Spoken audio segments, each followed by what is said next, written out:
Assalamualaikum warahmatullahi wabarakatuh. Sobat Misteri Sunyi Mencekam, kembali kami hadir bersama Anda. Tentunya seperti biasa, kami akan menyuguhkan cerita-cerita misteri yang menarik. Dan kesempatan kali ini kami masih akan melanjutkan sebuah kisah misteri yang berjudul Tanpa Sengaja Ternyata Kami Melanggar Pantangan Part 2. Setelah membaca mantra Lingsir Wengi, Rini melongokkan kepalanya ke dalam sumur sambil bercincit. Tiba-tiba, dari arah belakangnya seorang lelaki tanpa mengenakan sandal berjalan perlahan dengan sebilah pisau di tangannya, seperti hendak menikam Rini. Sekiranya tinggal satu depa jaraknya dari Rini, ia bersiap menusuk punggung Rini dengan sekuat tenaga. Namun, seorang lelaki bertubuh gendut tiba-tiba datang dari arah yang tidak terduga. Ia menubruk lelaki yang hendak menikam Rini. Rini terkejut saat berbalik badan dan melihat Arya sedang berkelahi dengan orang gila yang pernah mengganggunya dulu. Dengan ganas Arya menusuk-nusukkan pisaunya ke tubuh lelaki gendut. Darah mengucur dengan deras dari lubang-lubang bekas tusukan di tubuhnya. Tapi ia masih mampu bertahan melawan Arya. Sebuah batu berhasil diraih lelaki gendut itu, kemudian dihantamkan bertubi-tubi ke kepala Arya sampai darah tercecer di mana-mana. Batu itu mengenai kepala bagian belakang Arya, membuatnya lemas, lalu tidak sadarkan diri. Sementara lelaki gendut berusaha berdiri sambil memegangi luka tusuk di perutnya. Kedua matanya sayup, lalu terkatup perlahan. Sebelum ambruk, ia sempat mengucapkan sesuatu pada Rini. "Pulanglah," katanya dengan parau. Dulu sekali di desa Balangandang, beduk ditabuh bertalu-talu, beradu dengan suara gong, gamelan, gambang, dan nyanyian sinden yang melantunkan tembang Lingsir Wengi. Warga desa berkumpul untuk menyaksikan pertunjukan di halaman rumah Ki Bimantara, seorang saudagar paling kaya. Obor ditancapkan melingkar. Semua penonton sesekali bersorak ikut menimpali alunan musik, membuat pertunjukan semakin ramai. Asap dari obor menguar di tengah-tengah pertunjukan, membuat 5 sinden yang sedang menari berkeringat. Semakin malam, rasanya semakin panas saja. Sinden-sinden itu berpakaian hijau dan berselendang kuning. Rambut mereka dikondi dengan rapi dan elok dipandang. Wajahnya didandani dengan sangat medok. Tubuh mereka sintal, bergoyang-goyang mengikuti alunan suara gamelan. Para sinden itu tampil tanpa panggung alias langsung di atas tanah. Kaki mereka nyeker, gerakannya gemulai dan menggoda. Sepanjang pertunjukan tidak sedikit pun bibir mereka turun. Mereka tetap berusaha tersenyum dan terkesan dipaksakan.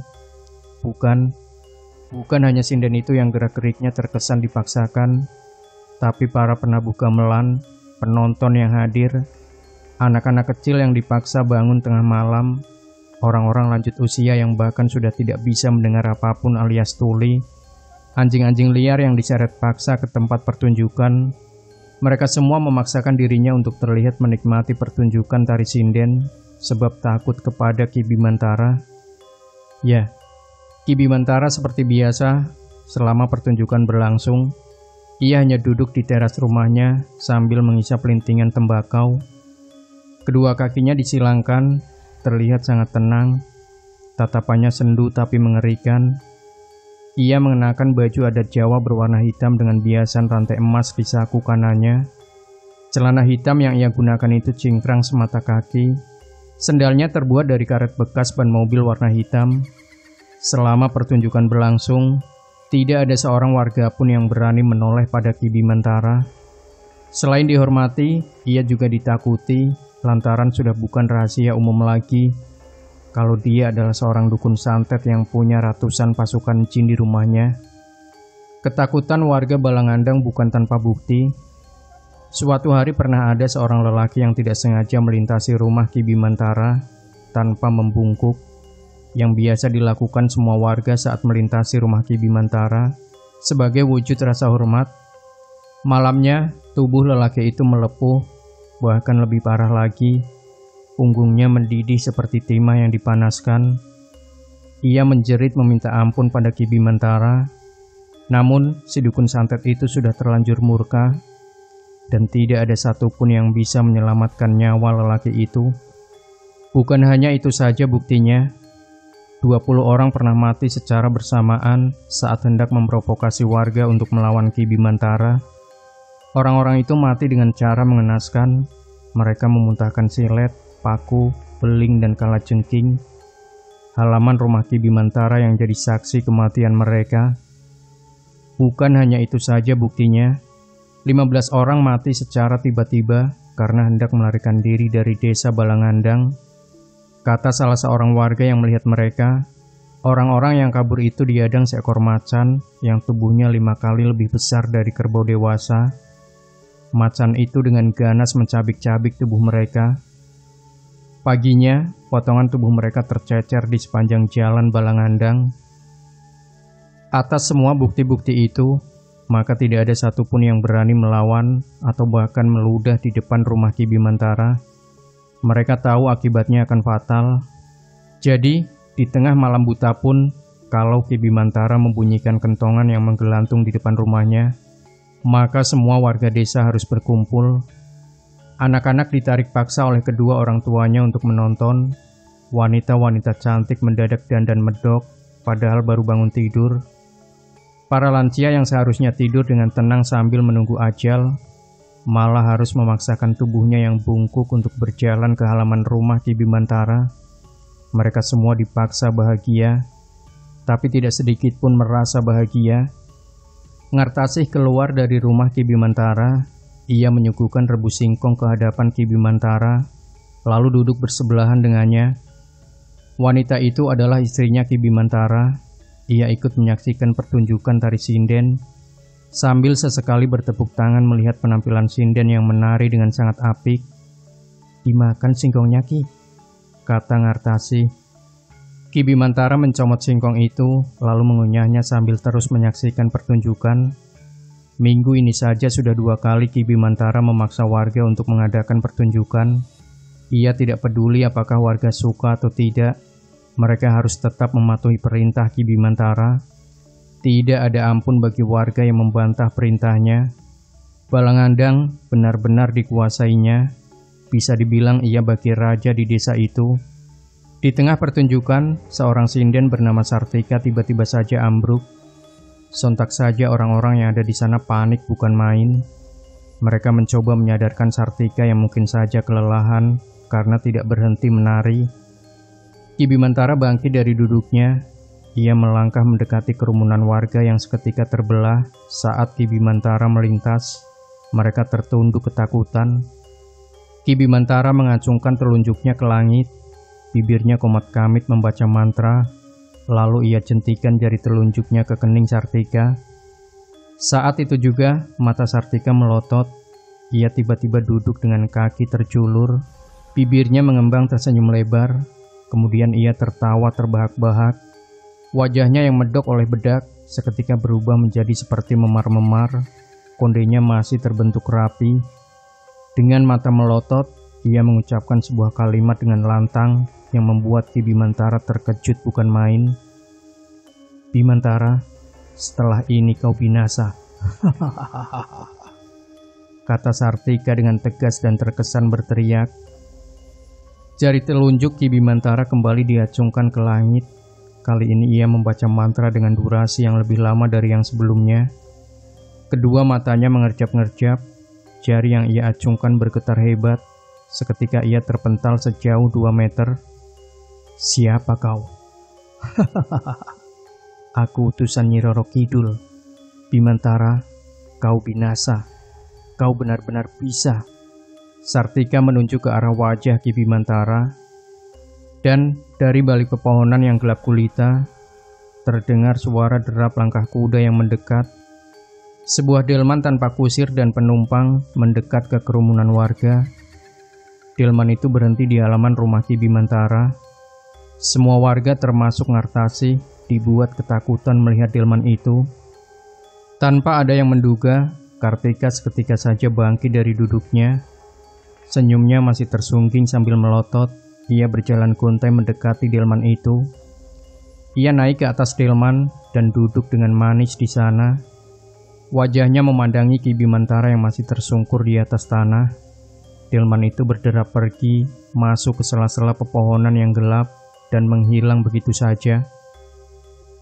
Ngartasih ialah seorang perempuan cantik yang dinikahi Ki Bimantara. Umur mereka selisih 15 tahun, tapi hal itu tidak menjadi penghalang bagi Ngartasih untuk mencintai Bimantara.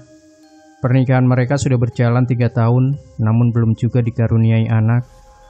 Ngartasih sangat menantikan kehadiran seorang anak di keluarganya. Semua cara sudah ia lakukan agar ia bisa hamil. Dari mulai sajenan sampai memakan rempah-rempah yang dipercaya sebagai obat penyubur kandungan. Tapi semuanya sia-sia, tidak ada yang berhasil.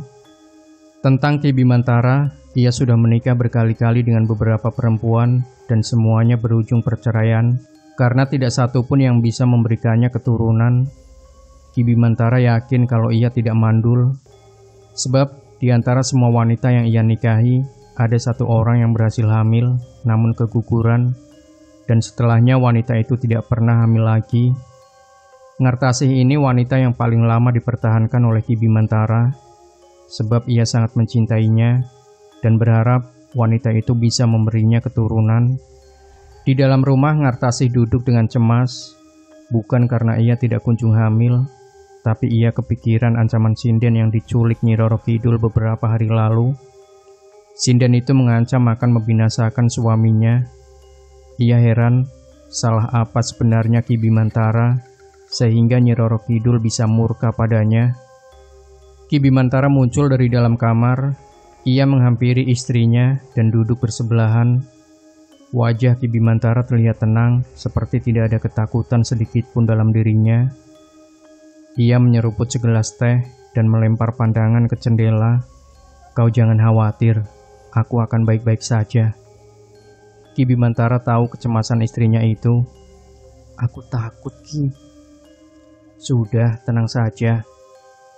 Aku ini dukun paling sakti di Balangandang. Aku pasti lawan siapapun yang berani mengusik kehidupan kita." Ngartasih tersenyum tipis sambil menatap wajah suaminya. Malam merangkak naik, Ngartasih tidak bisa tidur. Ia gelisah di atas ranjangnya, sementara Ki Bimantara sudah mendengkur pulas. Ia masih terbayang ancaman sinden itu. Di saat ia sedang melamun, tiba-tiba saja terdengar suara langkah kaki di ruang tamu. Ia penasaran dan bangkit dari tidurnya. Perlahan berjalan menghampiri pintu. Ia buka sedikit pintu kamarnya, lalu mengintip dengan hati-hati. Di sana, tepatnya di kursi rotan, terlihat seorang wanita berpakaian kebaya warna hijau dengan rambut dikonde sedang duduk sambil tersenyum ke arahnya. Ngartasih pun terkejut dan buru-buru menghampiri suaminya. "Ki, bangun Ki, ada wanita di ruang tamu kita." "Hah?" Dengan mata terpicing, Ki Bimantara keluar dari kamarnya. Benar saja, wanita berkebaya hijau itu belum pergi. Ia masih duduk sambil tersenyum ke arah Ki Bimantara.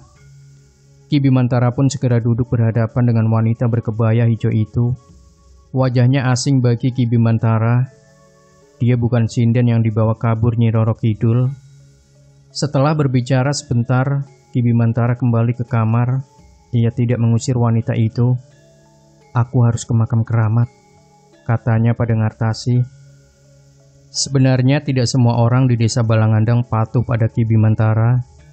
Ada seorang lelaki berumur 36 tahun yang menyimpan dendam sangat dalam pada Ki Bimantara. Ia adalah Teja. Ya, lelaki itu sangat dendam pada Ki Bimantara lantaran istrinya mati kena teluh.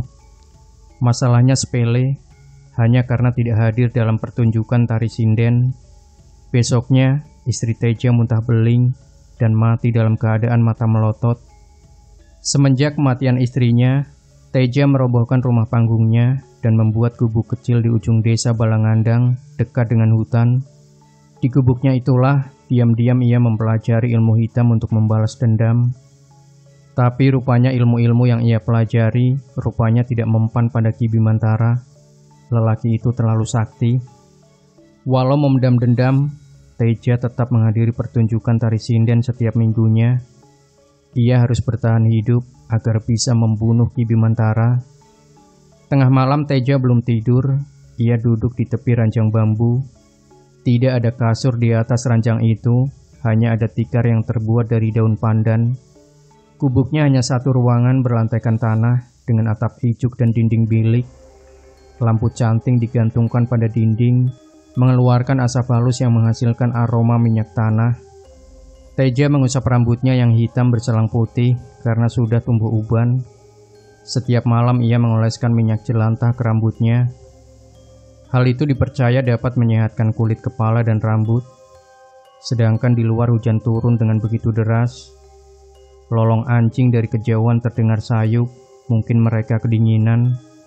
Di saat itu pula, Teja mendengar langkah seseorang melintasi rumahnya. Buru-buru ia mengintip dari celah dinding bilik. Ternyata orang yang melintas itu adalah Ki Bimantara. Kedua mata Teja mengintai dengan seksama. Ia melihat Ki Bimantara membawa Petromax masuk ke hutan. Sontak Teja meraih topi berbentuk bundar yang terbuat dari anyaman daun kelapa. Ia membuntuti Ki Bimantara dengan hati-hati. Sesekali ia bersembunyi di balik pepohonan. Ia juga mencoba untuk tidak terlalu jauh dari Ki Bimantara agar tidak kehilangan cahaya Petromax. Teja terus mengikuti lelaki itu masuk ke dalam hutan, melewati akar-akar pohon yang besar, semak-semak yang rimbun dan basah, hingga akhirnya Ki Bimantara berhenti di sebuah makam. Batu nisan di makam itu dibungkus dengan kain kafan yang sudah kumal. Di sana Ki Bimantara duduk sila. Ia mengeluarkan sesuatu dari dalam saku bajunya. Itu kembang 7 warna, kemudian menaburkan kembang itu di atas tanah kuburan. Teja terheran-heran, kenapa di tengah hutan seperti itu ada kuburan? Ia bersembunyi di balik batu besar sambil mengintip aktivitas Ki Bimantara. Anehnya, saat mata Teja mengedip, tiba-tiba saja Ki Bimantara menghilang. Ia terkejut, menyorotkan pandangannya ke segala arah untuk mencari keberadaan Ki Bimantara, tapi tetap hilang, tetap tidak ada. Hanya ada Petromax yang terbungkus plastik di samping kuburan itu. Dan saat Teja memalingkan badannya untuk pergi, ia mendapati Ki Bimantara berdiri di hadapannya sambil tersenyum mengerikan. "Ampun Ki." Teja tertunduk ketakutan. Teja langsung lari ketakutan, sedangkan Ki Bimantara membiarkannya pergi. Dan setelah kejadian itu, Teja langsung terkena santet, tubuhnya menggigil, muncul bintik-bintik kecil tumbuh di perutnya. Ia menyesal membuntuti Ki Bimantara tempo hari. Teja merasa ajalnya semakin dekat. Ia meringis menahan panas di permukaan perutnya, sementara nanah terus menetes dari bintikan kecil di perut. Di tengah malam, Teja tidak bisa tidur. Bintik di perutnya menjadi lubang-lubang besar menganga, mengeluarkan bau busuk. Ia gelisah di atas ranjang bambunya, seakan ajal sebentar lagi menjemput. Atau mungkin Ki Bimantara sengaja membuat Teja tersiksa dulu sebelum menghabisinya. Tenggorokan Teja terasa sangat kering, ia kehausan. Perlahan bangkit dari tidurnya, meraih sebuah gelas dan menuangkan air. Saat ia meneguk air itu, perutnya tambah sakit saja. Sontak ia banting gelas itu, lalu berhambur keluar dari gubuk. Teja tersungkur di halaman gubuknya. Terlintas dalam pikirannya untuk pergi ke sebuah gua di pantai dekat desa Balangandang. Menurut mitos, gua itu dulunya menjadi tempat bertapa orang-orang zaman dulu. Gua itu juga dipercaya untuk mendapatkan ilmu Waringin Sungsang, ilmu hitam yang terkenal sangat kuat. Tertatih-tatih Teja berjalan menuju gua. Suara debur ombak terdengar sangat jelas. Malam terang oleh cahaya bulan. Sesekali ia meringis menahan rasa sakit di perutnya. Teja tidak mengenakan baju, hanya mengenakan celana panjang berwarna hitam. Tubuhnya sudah tidak bisa merasakan dinginnya angin malam. Sesampainya di dalam gua yang gelap gulita, ia duduk sila di atas sebuah batu. Dan dari arah belakang Teja, muncul sesosok kuyang dengan usus yang terburai, rambutnya gondrong, matanya merah menyala. Kuyang itu terbang mendekatinya, lalu menjilati perut Teja. Seketika luka di perutnya sembuh. Melihat kejadian itu, Teja langsung berlutut di hadapan kuyang. "Mohon berikan saya ilmu Waringin Sungsang. untuk membalaskan dendam saya, Mbah. Kuyang itu tidak menjawab. Ia melayang dengan tenang di depan Teja. Lalu, tiba-tiba saja angin kencang menerjang dari dalam goa. Tubuh Teja merasa kesakitan. Ia berteriak sekencang mungkin. Mulutnya menganga, matanya melotot, kedua tangannya terangkat ke atas. Kuyang itu masuk ke dalam tubuh Teja melalui mulut. Keesokan harinya, entah apa yang terjadi, Teja mendapati dirinya terbaring di atas ranjang bambu di gubuknya.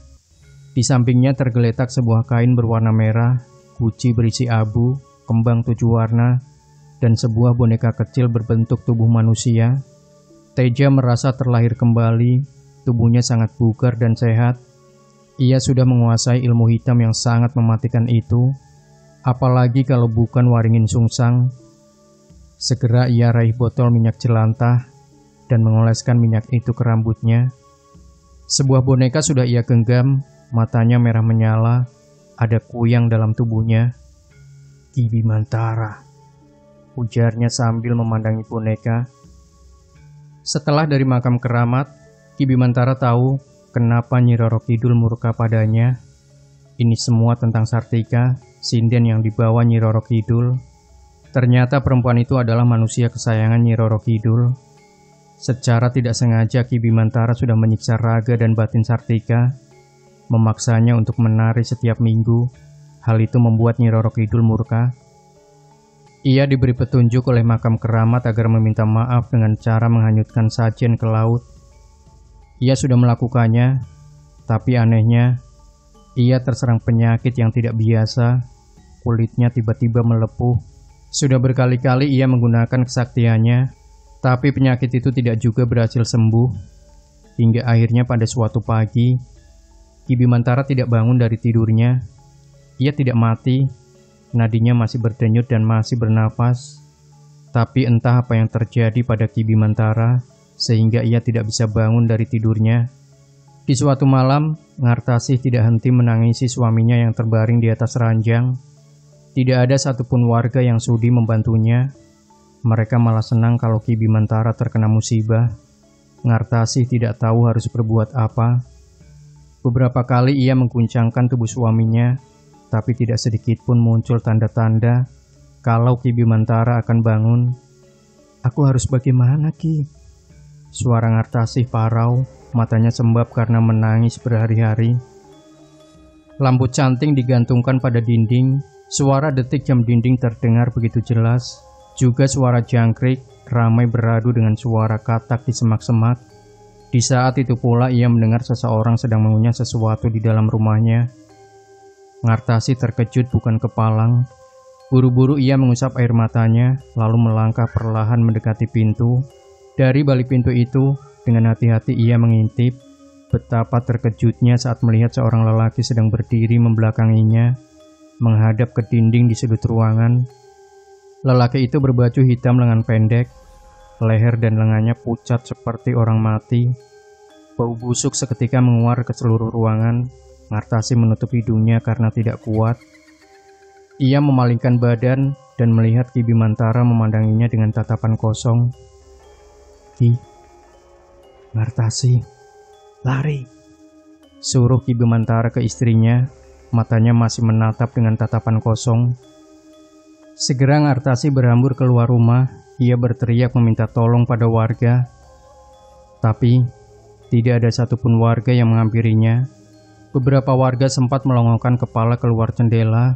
Melihat Ngartasih di halaman rumahnya, buru-buru warga itu menutup rapat jendelanya, ketakutan.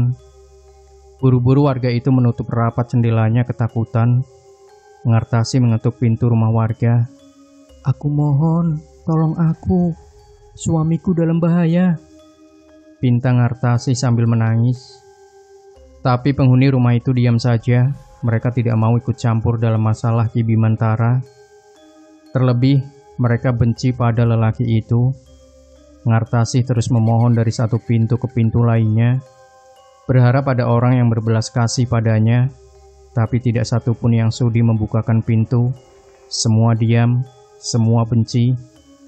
Ki Bimantara masih terbaring di atas ranjangnya. Setelah kejadian beberapa hari lalu, penyakit Ki Bimantara semakin parah. Kedua kakinya berubah kebiruan seperti hendak membusuk. Kedua lengannya tumbuh benjolan-benjolan sebesar biji kelereng. Sementara bagian perut dan dada ada bekas luka sayat, entah dari mana asal luka itu. Sudah 3 hari Ki Bimantara tidak bangun dari tidurnya, dan Ngartasih dengan setia merawat suaminya itu. Ia yakin suaminya pasti akan bangun lagi, entah kapan. Sore itu Ngartasih sedang memasak nasi di dapur. Ia menyodorkan kayu bakar ke dalam tungku agar api terus menyala. Rumah Ngartasih adalah satu-satunya rumah gedung di desa Balangandang, tapi bagian dapurnya tetap dibiarkan tradisional. Dapurnya itu berlantaikan tanah. Di sudut dekat jendela ada tumpukan kayu bakar. Peralatan masak digantungkan pada dinding. Asap mengepul memenuhi ruangan setiap kali Ngartasih menyalakan tungku. Terbatuk-batuk Ngartasih memasak nasi karena asap memenuhi ruangan. Dan saat itu pula dari balik jendela dapurnya, ia melihat seorang perempuan tua yang tidak asing baginya. Itu adalah Mbah Rumi. Dia bukan penduduk asli Balangandang. Wanita tua itu berkelana kemanapun yang ia suka, dan paling sering datang ke rumah Ngartasih, tepatnya lewat dapur. Ngartasih senang dengan kehadiran Mbah Rumi, walau tidak pernah tentu. Kadang sebulan sekali, kadang 6 bulan, bahkan setahun sekali. Dan setiap kali ada Mbah Rumi, Ngartasih senang bukan main, lantaran hanya Mbah Rumi yang ia percayai untuk mencurahkan keluh kesah. Tidak ada yang tahu pasti berapa umur Mbah Rumi, yang jelas rambutnya sudah putih semua, wajahnya keriput. Di kedua lengannya timbul urat-urat berwarna hijau, sebagai penanda ia sudah sangat renta. Penduduk Balangandang suka risih kalau melihat Mbah Rumi lewat di halaman rumah. Penampilannya sangat mudah dikenali. Ia suka menggunakan kain batik coklat yang warnanya sudah pudar. Kain itu ia sarungkan di pinggangnya. Berbaju kebaya yang sudah sangat usang, kadang Ngartasih berbaik hati memberinya baju. Tapi anehnya, dia tidak mau memakainya, walau baju itu diterimanya dengan senang hati. Mbah Rumi berdiri sambil tersenyum dari balik jendela dapur Ngartasih. Sontak Ngartasih tersenyum melihat kedatangan wanita tua itu. Kemudian ia membukakan pintu dapur dan mempersilahkan Mbah Rumi masuk. "Dari mana saja, Mbah? Lama sekali tidak kelihatan." "Aku sudah lama sekali ingin bertemu sama kamu, Ngartasih, tapi baru bisa hari ini." Ngartasih mengangkat panci yang berisi nasi. Ia menuangkan 2 centong nasi ke atas daun, lalu mengambil potongan ikan tongkol dari lemari dan menghidangkannya. Ngartasih tahu pasti Mbah Rumi belum makan. Wanita tua itu duduk di kursi bambu, meja kecil yang terbuat dari kayu, diseret oleh Ngartasih ke hadapan Mbah Rumi. "Makan yang banyak ya, Mbah. Aku lagi sedih, sebab suamiku sudah beberapa hari tidak bisa bangun dari tidurnya. Ada hal yang mau aku sampaikan pada." "Jangan khawatir, dia baik-baik saja," timpal Mbah Rumi sambil mengunyah nasi. "Ada hal yang mau aku sampaikan padamu, Ngartasih." "Apa, Mbah?" Mbah Rumi menelan nasi yang ia kunyah. "Kau akan segera hamil." Ngartasih sangat terkejut mendengar pernyataan Mbah Rumi, antara percaya dan tidak percaya. Tapi setidaknya hal yang diucapkan Mbah Rumi membuat hatinya bahagia, lantaran sudah lama ia ingin punya anak. Dan benar saja, setelah beberapa bulan semenjak kedatangan Mbah Rumi, Ngartasih akhirnya hamil.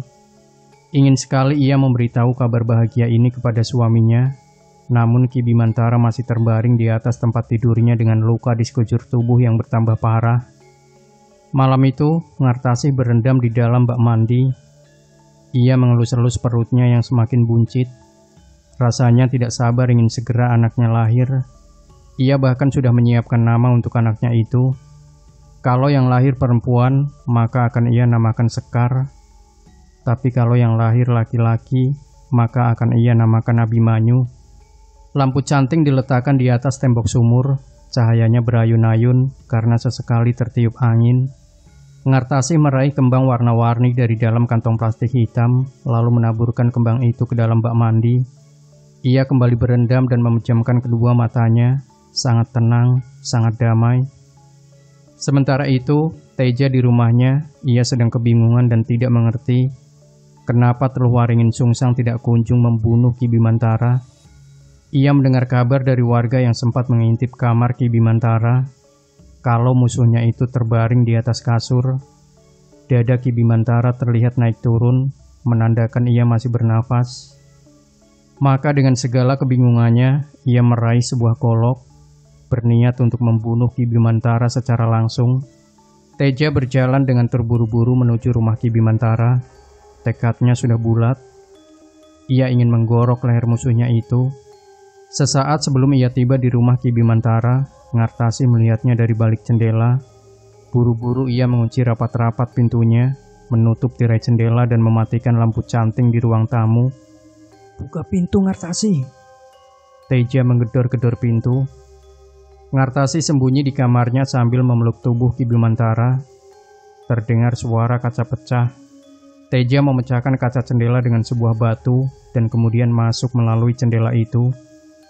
Pertahanan Ngartasi sekarang hanya tinggal pintu kamarnya saja. Ia menangis ketakutan sambil mengguncangkan tubuh suaminya, berharap suaminya bangun. Beberapa kali Teja menendang pintu kamar Ngartasi, tapi pintu itu terlalu kuat untuk didobrak. Ia kemudian berkomat-kamit membaca mantra. Tiba-tiba matanya menyala merah, urat lehernya terlihat menonjol. Maka dengan sekali hentakan kaki saja, pintu itu berhasil didobrak. Di dalam kamar, Teja melihat Ki Bimantara sedang terbujur di atas tempat tidurnya. Lalu, tanpa ambil ancang-ancang lagi, ia langsung menebaskan golok ke leher Ki Bimantara. Tapi golok itu tidak sanggup melukai kulit musuhnya itu. Tubuh Teja bahkan terpental begitu saja, seperti ada angin topan yang menyeretnya. Lalu, saat itu juga kedua mata Ki Bimantara terbuka. Teja terpental ke dinding, tubuhnya seketika lemas. Ia ketakutan melihat Ki Bimantara berdiri di hadapannya. Lengan Ki Bimantara terangkat, kemudian mencentikan jari telunjuknya ke kepala Teja. Seketika sosok Kuyang keluar dari dalam mulut Teja. Kuyang itu terlihat melotot kesakitan, lalu hancur berkeping-keping. Terkulai tak berdaya tubuh Teja di lantai. Ki Bimantara memikul tubuh lelaki itu yang kurus krempeng. Ia berjalan keluar rumah tanpa mengucapkan apapun pada istrinya. Ki Bimantara menuju ke arah pantai sambil memikul tubuh Teja. Warga desa Balangandang hanya bisa mengintip dari celah bilik rumahnya sambil ketakutan. Sesampainya di bibir pantai, Ki Bimantara meletakkan tubuh Teja yang terbujur tak sadarkan diri di atas pasir. Ombak berdebur sesekali membasahi kepala Teja. Ki Bimantara duduk sila di samping Teja, bibirnya bergetar membaca mantra dalam bahasa Jawa. Dan dari kejauhan, di antara riak-riak ombak, muncullah sebuah keraton dari dasar lautan. Keraton itu berwarna hijau lengkap dengan para permaisuri berpakaian kebaya hijau. Rambut mereka dikonde dengan rapi, wajahnya cantik berseri, tubuhnya gemulai indah. Di tengah-tengah para permaisuri, ada seorang ratu di atas singgasana dengan mahkota emas di kepalanya. Ia mengenakan kain batik yang sangat bagus, disarungkan pada pinggangnya yang gemulai. Juga mengenakan kebaya hijau dan selendang hijau yang menjulur menyentuh lautan. Dia Nyi Roro Kidul, ratu dari segala jin penguasa Laut Selatan. Tanpa Teja ketahui, ternyata sakitnya Ki Bimantara selama ini bukan karena teluh kiriman Teja, tapi karena kemarahan Nyi Roro Kidul. Ya, Nyi Roro Kidul belum memaafkan perlakuan Ki Bimantara terhadap Sartika. Untuk itu, ia terserang penyakit aneh yang membuat Ki Bimantara tidak bisa bangun dari tidurnya selama berbulan-bulan. Teluh kiriman Teja sama sekali tidak mempan terhadap Ki Bimantara, sekalipun menggunakan Waringin Sungsang. Ki Bimantara terlalu sakti untuk diteluh oleh siapapun. Tapi kesaktian Nyi Roro Kidul tidak ada tandingannya. Tidak sanggup Ki Bimantara melawan Nyi Roro Kidul. Selama tertidur itulah ruh Ki Bimantara dibawa kabur oleh jin utusan Nyi Roro Kidul. Ia dibawa ke keraton untuk menjadi seorang hamba melayani Nyi Roro Kidul selama berbulan-bulan. Ia dijadikan tukang kipas keraton yang sepanjang hari dan malam hanya berdiri mengipas-ngipasi Nyi Roro Kidul yang duduk di singgasana. Setelah menjadi hamba, Ki Bimantara memohon agar bisa dikembalikan ke raganya. Nyi Roro Kidul menyanggupinya, asal ia memberikan seorang pengganti. maka Tejalah satu-satunya orang yang tepat untuk ditumbalkan. Karena lelaki itu akhir-akhir ini lancang sekali mengusik keluarga Ki Bimantara. Teja terbangun, ia mendapati dirinya di bibir pantai dan terkejut melihat kemegahan sebuah keraton di tengah lautan. Dari kejauhan, ia memperhatikan dua orang lelaki berbadan kekar, tapi berkepala kuda mendekat ke arahnya. Hanya sekejap mata, dua lelaki itu sudah ada di hadapan Teja. Mereka menarik paksa lengan Teja dan menyeret lelaki itu ke keraton Nyi Roro Kidul. Sementara itu, Ki Bimantara berlutut sambil tertunduk di bibir pantai. Kedua telapak tangannya dirapatkan di atas kepala. "Matur nuwun Kanjeng Gusti," ucap Ki Bimantara sambil terus tertunduk. 1 minggu setelah Teja ditumbalkan pada Nyi Roro Kidul, Ngartasih bermimpi didatangi Sartika, manusia kesayangan Nyi Roro Kidul. Dalam mimpi itu, Sartika mengatakan kalau Nyi Roro Kidul menginginkan anak dalam kandungan Ngartasih. Oleh sebab itu di pagi hari, Ngartasih menangis terseduh-seduh di depan tungku perapian. Tidak tega hatinya menumbalkan anak yang selama ini ia nanti-nantikan kehadirannya. Ki Bimantara mendekatinya, ia belum tahu perihal mimpi Ngartasih. "Ada apa Ngartasih?" "Anak kita, Ki. Anak kita mau diambil Nyi Roro Kidul." Mendengar pernyataan istrinya, sontak saja Ki Bimantara terkejut bukan main. Keningnya berkerut, ia mondar-mandir tidak karuan di dapur, bingung apa yang harus dilakukan. Mimpi istrinya benar-benar seperti balok yang menghantam kaca. Hatinya pecah berkeping-keping. Ia tidak mungkin merelakan anaknya digondol Nyi Roro Kidul. Itu hal paling konyol yang pernah ia bayangkan. Setelah bertahun-tahun hidupnya dihabiskan untuk menantikan seorang anak, tapi setelah akhirnya Ngartasih hamil, malah akan diambil Nyi Roro Kidul. Ki Bimantara lantas pergi ke pantai, dibakarnya kemenyan sambil komat kamit memanggil Nyi Roro Kidul. Yang datang malah Sartika. Perempuan itu berjalan dengan anggun di atas air. "Nyi Roro Kidul mau anakmu, atau kau harus menukarnya dengan 50 anak-anak kecil yang akan dijadikan penghibur keraton," kata Sartika dengan nada dingin. "Baik, akan aku usahakan. Tanamkan ini di halaman belakang rumah tumbalmu," lanjut Sartika sambil menyodorkan sekantung biji kotoran kambing.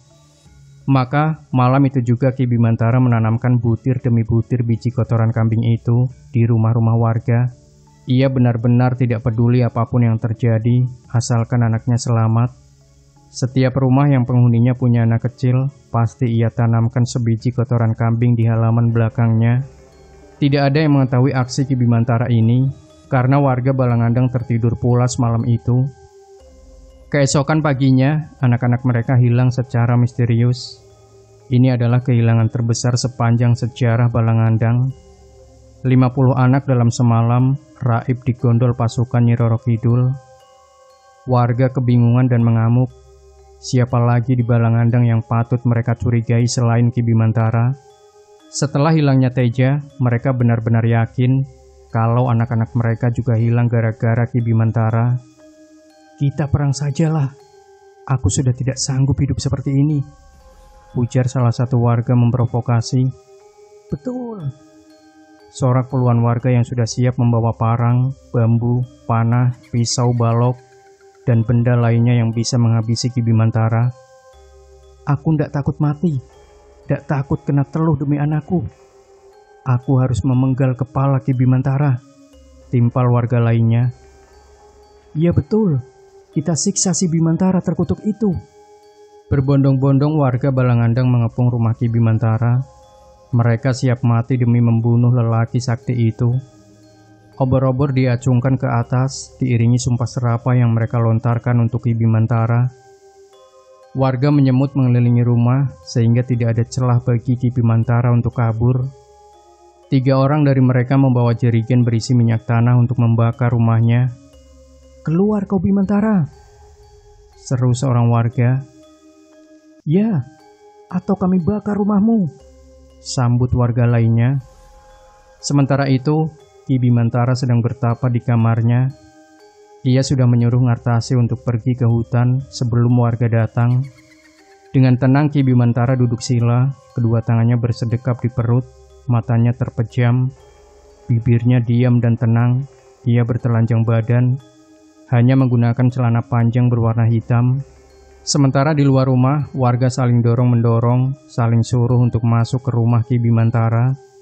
Tidak dapat dipungkiri, rasa takut masih ada di hati mereka. Akhirnya 5 orang memberanikan masuk ke dalam rumah Ki Bimantara. Selang beberapa menit, dari mulut pintu rumah itu terpental potongan-potongan tubuh manusia yang tidak lain adalah tubuh dari warga yang masuk barusan. Mereka terkejut melihat kejadian itu, darah tercecer di mana-mana, tubuh manusia terserak tak karuan di atas tanah. Hal itu membuat warga ketakutan. "Ayo, kita serbu saja," ajak salah seorang warga mencoba untuk menyemangati. "Semuanya jangan takut, ini demi anak-anak kita tercinta. Serbu!" Mereka mendesak masuk ke dalam rumah Ki Bimantara. Di sana ada 5 ekor macan gaib yang siap mencabik-cabik tubuh manusia. 30 orang mati, potongan tubuhnya tercecer. Salah satu dari mereka berhasil meraih Ki Bimantara dari semedinya, dan macan itu hilang.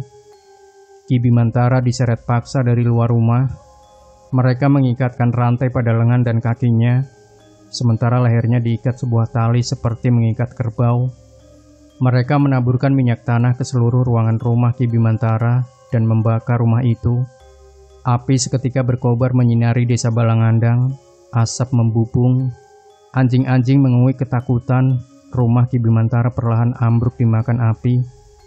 "Kejar Ngartasi dan habisi dia," pinta salah seorang warga. "Dia pasti lari ke hutan. Kita kepung ramai-ramai." Malam itu juga, warga berhamburan masuk ke hutan sambil membawa obor dan benda tajam. Sementara Ki Bimantara dirantai pada tiang besar, mereka akan membunuh pasangan suami istri biadab yang membuat anak-anak mereka hilang. Sumpah serapah dilontarkan warga pada Ki Bimantara. Puluhan ludah meluncur ke wajahnya, namun lelaki sakti itu tetap tertunduk sambil memejamkan matanya. Tidak tidur, ia hanya mencoba untuk tenang. Ngartasi berlari sekuat tenaga sambil memegangi perutnya yang semakin membesar. Ia memakai daster coklat. Tangan kanannya menjinjing Petromax, sesekali menoleh ke belakang untuk memastikan kalau tidak ada yang mengejarnya. Dia harus berlari sejauh mungkin dari desa Balangandang agar anak dalam kandungannya bisa selamat. Sendalnya yang terbuat dari karet ban warna hitam membuat punggung kakinya lecet. Segera ia lepas sendal itu dan berlari kembali. Kedua kakinya menerjang-nerjang daun kering yang menggumpal di sepanjang jalan. Dari kejauhan, ia melihat cahaya obor berayun-ayun di antara ranting-ranting pepohonan. Wajahnya semakin ketakutan, kakinya sudah tidak sanggup lagi berlari. Ngartasi berhenti, ia melihat ada sebuah gubuk kecil di sebelah kanannya. Dengan tergopoh-gopoh, ia masuk ke dalam gubuk itu. Petromax dimatikan, nafasnya terengah-engah. Ngartasi mengintip dari celah bilik gubuk. Cahaya obor semakin mendekat, lalu muncullah para lelaki penduduk desa Balangandang. Mereka celingukan mencari keberadaan Ngartasi. "Semua berpencar di sini," kata salah seorang lelaki yang membawa obor. "Tunggu," pinta temannya. Ia melihat gubuk persembunyian Ngartasi. Perlahan mereka mendekat ke gubuk. Seorang lelaki berbadan kurus menendang pintunya. Tapi ternyata tidak ada siapa-siapa di sana. Ngartasi sudah melarikan diri. Akhirnya mereka menyerah dan tidak melanjutkan pencarian. Di desa Balangandang, warga kebingungan bagaimana caranya membunuh Ki Bimantara. Tidak ada satu benda pun yang mampu melukai kulit lelaki sakti itu. Golok yang disabetkan ke lehernya tidak dapat melukainya sedikit pun. Sudah puluhan kali juga balok kayu dihantamkan ke kepalanya. Tapi Ki Bimantara malah tertawa-tawa. Lehernya juga sudah digantung di atas pohon, tapi tidak kunjung mati. "Bawa ke laut, ikat kaki dan tangannya, rantaikan beban di kakinya, lalu tenggelamkan dia," usul seorang warga. "Setuju, naik perahuku saja, kita bawa Ki Bimantara ke tengah laut." Mereka merantaikan besi di kaki Ki Bimantara sebagai beban agar bisa tenggelam di tengah laut. 3 lelaki naik ke atas perahu. dengan tersungkur-sungkur Ki Bimantara diseret paksa naik ke perahu. Didayungnya perlahan perahu itu ke tengah laut. Setelah dirasa jauh dari pantai, mereka menceburkan dan menenggelamkan Ki Bimantara. Tubuh Ki Bimantara bergerak-gerak, mencoba untuk melepas rantai di kaki dan tangannya. Tapi usahanya sia-sia. Tubuhnya melemah, ia tenggelam dan mati di dasar lautan. 3 lelaki di atas perahu tertawa puas melihat tubuh Ki Bimantara tenggelam. Kali ini mereka aman dari teror dukun biadab itu. Beberapa hari kemudian, Ngartasi masih bertahan di hutan. Ia berharap suaminya datang menjemput. Namun, sampai saat ini suaminya belum juga muncul. Gubuk yang kecil beralaskan tanah itu menjadi tempatnya berteduh. Sehari-hari, ia hanya memakan buah kecapi yang jatuh dari pohonnya. Bahkan, ia juga memakan cangkang buah tersebut. Sementara untuk minum, ia harus berjalan 2 km ke arah barat. Di sana ada mata air yang selalu mengalir. Ditatanya dedaunan sebagai alas untuk tidur. Sementara Petromax miliknya sudah kehabisan bahan bakar. Jadi setiap malam ia di tengah kegelapan. Tidak ada cahaya yang bisa menerangi gubuknya. Ia sepi sendiri di hutan. Di suatu malam, Ngartasi mendengar suara langkah kaki seseorang dari luar gubuk. Segera ia mengambil sebuah batu dan mengintip dari celah bilik. Ternyata itu adalah Mbah Rumi. Berhamburlah Ngartasi keluar dan langsung memeluk wanita tua itu. Ia menangis sesenggukan di pelukan Mbah Rumi. "Kok kamu di sini, Ngartasi?" "Warga desa marah, Mbah. Mereka mau membunuhku," jawab Ngartasi sambil terus menangis. "Ikut saja aku. Gubukku tidak jauh dari sini." Mbah Rumi membawa Ngartasi ke gubuknya. Gubuk itu lebih besar dari yang ditempati Ngartasi selama ini. Walau masih berlantaikan tanah, tapi ada sebuah tempat tidur yang terbuat dari bambu. Sebuah lampu canting menjadi satu-satunya sumber cahaya dalam gubuk itu. Atapnya terbuat dari ijuk, dindingnya bilik, dan ada sebuah jendela sederhana di bagian depan gubuk Mbah Rumi. Disuguhkan segelas air dan sebatang singkong bakar kepada Ngartasi. Wanita itu makan dengan lahap. Wajar saja, karena selama ini dia hanya memakan buah kecapi beserta cangkangnya. Tubuh Ngartasi terlihat semakin kurus, namun dengan perut yang sudah hamil tua. Entah sudah berapa bulan kandungan Ngartasi, bahkan ia sendiri tak begitu mengingatnya. Yang jelas, semakin hari badannya semakin lemas. "Terima kasih, Mbah. Aku senang sekali bisa bertemu Mbah di hutan." "Aku takut, Mbah," kata Ngartasi, suaranya parau, air matanya pun menetes kembali. Mbah Rumi mengelus bahu Ngartasi. "Kau aman di sini. Aku akan merawatmu sampai anakmu lahir."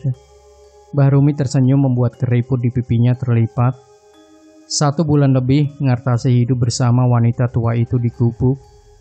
Mbah Rumi menanam singkong di belakang gubuk sehingga cadangan makanan selalu tercukupi. Ngartasi masih berharap bisa bertemu Ki Bimantara, suaminya tercinta. Ia yakin Ki Bimantara masih hidup dan suatu saat akan datang menjemputnya. Sebelum hari bahagia itu tiba, ia harus bertahan hidup demi buah hatinya. Ngartasi berencana untuk mengajak Ki Bimantara pergi dari Balangandang dan memulai hidup baru di tempat baru. Entah di mana, Ngartasi belum tahu pastinya.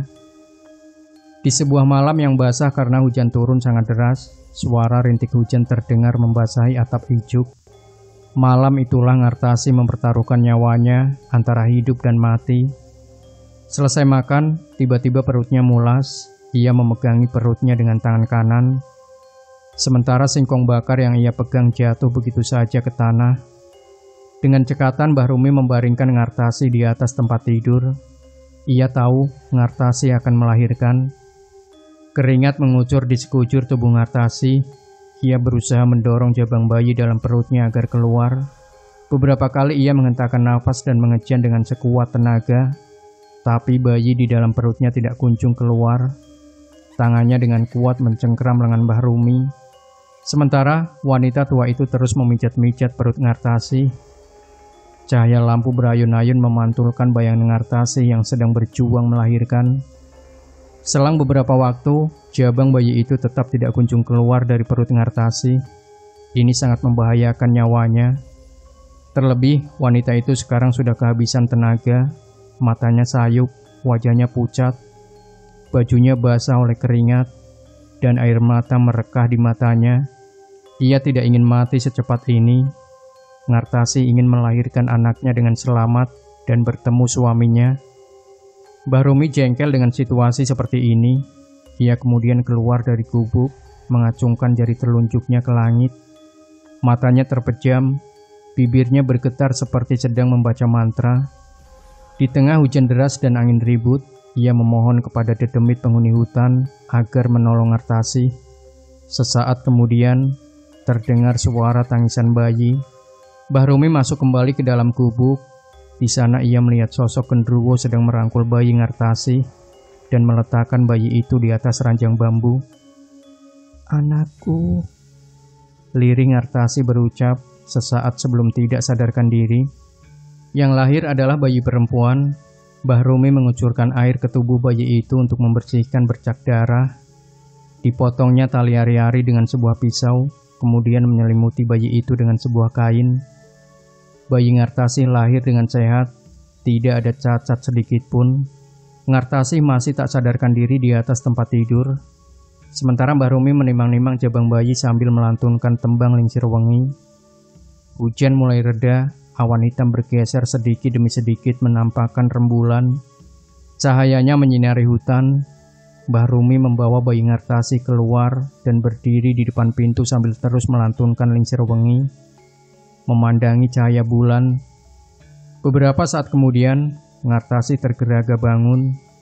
Ia memicingkan matanya, pandangannya masih sedikit kabur. Ia melihat pintu gubuk terbuka, juga mendengar suara Mbah Rumi melantunkan sebuah tembang. Bercak darah membasahi bagian bokongnya. Kainnya basah kuyup oleh cairan lengket. Ia meraih sebuah kain berwarna putih di sampingnya, lalu menyelimuti tubuhnya yang menggigil kedinginan. "Mbah," panggil Ngartasi. "Tuh, lihat ibumu sudah bangun." Mbah Rumi masuk ke dalam gubuk sambil terus menimang-nimang bayi. "Bayimu perempuan, Ngartasi," ucap Mbah Rumi sambil tersenyum bahagia. "Melati, kunamai dia Melati," kata Ngartasi parau. "Wah, nama yang bagus. Melati, kau pasti jadi perempuan yang cantik seperti ibumu," kata Mbah Rumi. Di gubuk itulah Ngartasi merawat anaknya. Perlahan Melati tumbuh menjadi anak yang sehat dan aktif. Menginjak umurnya yang ke-18 bulan, Melati sudah bisa berjalan walau tertatih-tatih. Setiap hari ia bermain dengan ibunya dan seekor kelinci berwarna putih yang ditangkap Mbah Rumi dari hutan. Ngartasi masih berharap Ki Bimantara menjemputnya. Ia yakin suaminya itu pasti akan datang. Hingga tiba pada sebuah hari yang tidak pernah diinginkan Ngartasi. Tempat persembunyiannya itu ditemukan oleh warga Balangandang. Gubuknya dikepung 20 lelaki yang membawa golok. Mereka seperti singa kelaparan yang tidak sabar membunuh Ngartasi. Bagi mereka, selama istri dan keturunan Ki Bimantara masih hidup, maka keselamatan warga Balangandang masih terancam. "Akhirnya kita menemukanmu, Ngartasi. Kau tidak akan bisa lari lagi sekarang. Mati kau kali ini. Kita tebas lehernya." "Tidak, kita gantung saja dia. Bunuh anaknya. Jangan biarkan mereka hidup," sahut menyahut warga Balangandang mengancam Ngartasi. Saat itu Mbah Rumi sedang tidak ada di gubuk. Ia pergi mencari kayu bakar. Di dalam gubuk, Ngartasi ketakutan sambil memeluk anak perempuannya yang tidak tahu apa-apa. Anaknya memandangi Ngartasi, lalu lengan mungil itu menyentuh pipi ibunya, seolah bertanya kenapa ibu menangis. Masuklah 5 orang lelaki berbadan gemuk. Ngartasi memohon ampun di hadapan mereka, sampai berlutut agar anaknya dibiarkan hidup. Tapi amarah mereka sudah tidak terbendung. Sebuah tali tambang diikatkan pada tiang gubuk. Salah satu dari mereka membuat simpul melingkar untuk menggantung Ngartasi. "Kalian boleh bunuh aku, Tapi aku mohon biarkan Melati hidup. Dia tidak tahu apa-apa. Ngartasi terus memohon sambil menangis memeluk anaknya yang ketakutan melihat lelaki gemuk itu. Sementara teman-temannya yang di luar sudah berkerumun di mulut pintu. Mereka tidak mau ketinggalan menyaksikan kematian Ngartasi. "Halah, kami tidak akan membiarkan keturunan Ki Bimantara hidup," kata salah seorang lelaki itu. "Aku mohon jangan, biarkan dia hidup. Kalian minta apapun akan kuberikan, termasuk nyawaku. Tapi biarkan Melati hidup," rengek Ngartasi. Tali sudah siap, dinaikkannya Ngartasi ke atas sebuah balok kayu. Sementara anaknya menangis sejadi-jadinya karena ibunya melepas pelukan. Melati di pangku salah seorang lelaki, tangan mungilnya menggapai-gapai ke arah ibunya, berharap ibunya kembali memeluknya. "Bawa anak itu keluar," suruh salah satu dari mereka.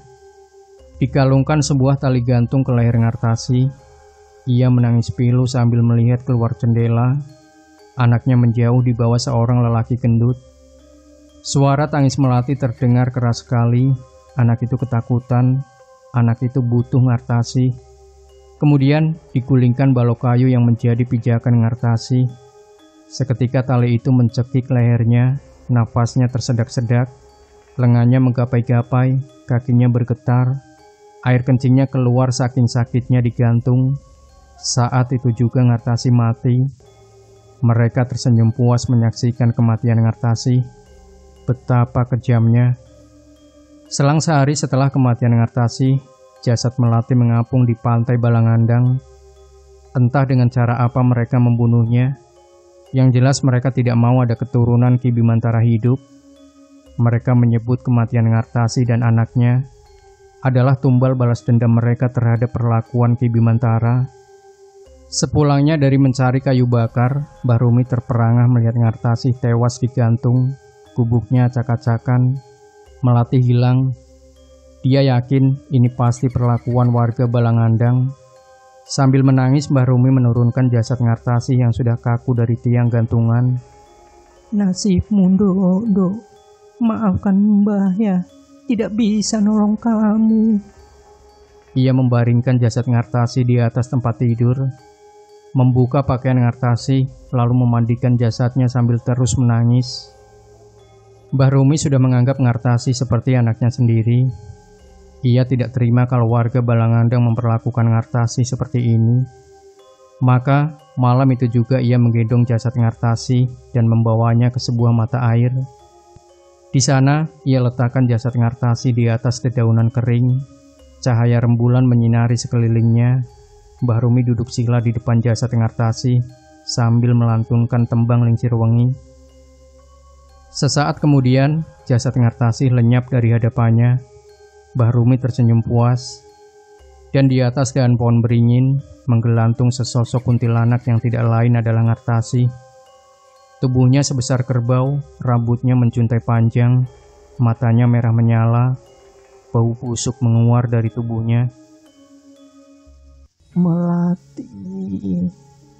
Lirih sosok kuntilanak itu mengucapkan nama Melati. Kemudian ia terbang perlahan menuju desa Balangandang. Ngartasi yang sudah menjelma menjadi sosok kuntilanak tidak henti menjadi teror bagi warga Balangandang. Anak-anak mereka hilang tanpa sebab, lalu besoknya tengkorak mereka mengapung di pantai. Balangandang mencekam. Tidak ada warga yang berani keluar rumah saat malam tiba. Puluhan tahun kemudian di desa Balangandang, Rini menyaksikan perkelahian Arya dan orang gila itu sampai keduanya mati. Sumur yang sudah ia bacakan mantra terus mengepul mengeluarkan asap putih tebal. Sesosok kuntilanak sebesar tubuh kerbau melayang perlahan sambil memeluk tubuh Jessica. "Kumohon, kembalikan Jessica," pinta Rini sambil mendongak ke atas. Kuntilanak itu kemudian melemparkan tubuh Jessica dan hilang seketika. Tergolek tak berdaya Jessica di atas lantai rumah yang sudah hangus terbakar. "Aku di mana, Rin?" tanya Jessica sambil memicingkan matanya. "Kamu aman sekarang. Ayo kita pulang, Jess. Ibu sama bapak kamu pasti senang kalau tahu kamu masih hidup." Rini membantu Jessica untuk bangun. ia memapah temannya itu pergi meninggalkan Balangandang yang sudah tidak berpenghuni. Di perjalanan pulang, tidak henti Rini memeluk temannya itu. Ia senang kalau Jessica ternyata benar-benar masih hidup. Setelah ini, tidak akan pernah lagi dia menginjakan kaki di Balangandang. Kepulangan Jessica membuat heboh, media ramai memberitakannya. Beberapa kali Rini dan Jessica diundang ke acara TV untuk menceritakan pengalamannya di desa Balangandang. Wajah mereka terpampang di koran-koran nasional, bahkan jadi pemberitaan media internasional. Di balik kepulangan Jessica, ada hal aneh dalam dirinya. Sekarang ia suka makan daging mentah, bunga melati, dan cangkang kecapi. Tapi Rini tidak terlalu ambil pusing terhadap perubahan temannya itu. Yang terpenting sekarang Jessica sudah selamat. "Aku ke toilet dulu ya," kata Jessica. Siang itu mereka makan di sebuah restoran di Jakarta. "Iya Jess," timpal Rini. Tiba-tiba perut Rini mules juga. Buru-buru ia menyusul Jessica ke toilet. Setelah selesai buang air besar, saat Rini mencuci tangannya di wastafel, Rini mencium bau busuk yang sangat aneh.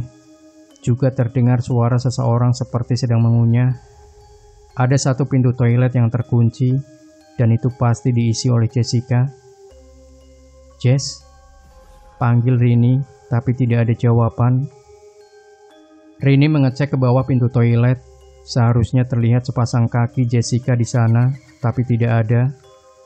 Rini mendorong pintu toilet itu, namun terkunci. Suara orang mengunyah terdengar jelas dari dalam toilet. Saat Rini balik badan, dari cermin wastafel Rini melihat Jessica sedang berdiri sambil tersenyum di belakangnya. Namun, saat ia berbalik kembali, sosok Jessica itu hilang. Jantungnya berdetak kencang, nafasnya turun naik. Dan saat itu juga terdengar suara Jessica dari dalam toilet melantunkan tembang Lingsir Wengi.